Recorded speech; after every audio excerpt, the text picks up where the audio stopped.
થાય ને એની અંદરથી આ બધા લાકડા નીકળે અને આ લાકડું કહેવાય દેવદારનું લાકડું. એટલે બધું મેજોરિટી બધું લાકડું આવે વિદેશનું લાકડું આવે, સમજી ગયું?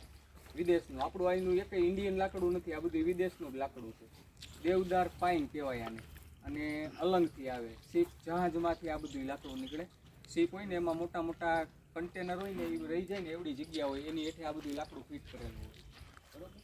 અને આનો વધુમાં વધુ ઉપયોગ કન્સ્ટ્રક્શન બાંધકામની અંદર થાય. સેન્ટિંગનું કામ જે કરતા હોય ને મકાન બાંધવાનું, એમાંનો વધારે ઉપયોગ થાય. મેજોરિટી ઉપયોગ આનો. જાડા લાકડા આવે ને, મોટા જાડા, એ તો કાંઈ આપણે હાથેથી વેરાય નહીં અને ઉપડે નહીં. મોટા થળિયા લીમડાના, પીપરના અને બાવળના ની થળિયા હોય એ આપણાથી ઉપડે તો નહીં. એટલે આ ટ્રોલી બેન્ચો છે ને, આ ટ્રોલી છે ને એ ઠેઠ આગળ વહી જાય, આપણે હાવ ઠેઠ આગળ, બરોબર. પછી લાકડું છે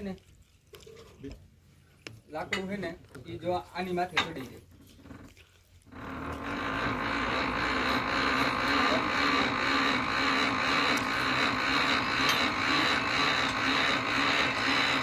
માથે રહી જાય, સમજી ગયું? આમ ઠેઠ આપણે ટ્રોલી જવા દઈએ ને પછી લાકડું આની માથે ચડાવી દેવાનું. પછી પાછી ટ્રોલી આ બાજુ લઈ લેવાની, પછી ટ્રોલી હકાવવાની. જેમ અહીંયાથી વેરાય, અહીંયા હું આમ 4 આટા આગળ મારું ને, 1 2 3 4 આટા મારું એટલે 1 ઇંચ બહાર આવે, 1 ઇંચ આમ મારી સાઈડ આવે, એટલે અહીં પટ્ટીને અડી જાય. એ પ્રમાણે પછી વેરાતું જાય.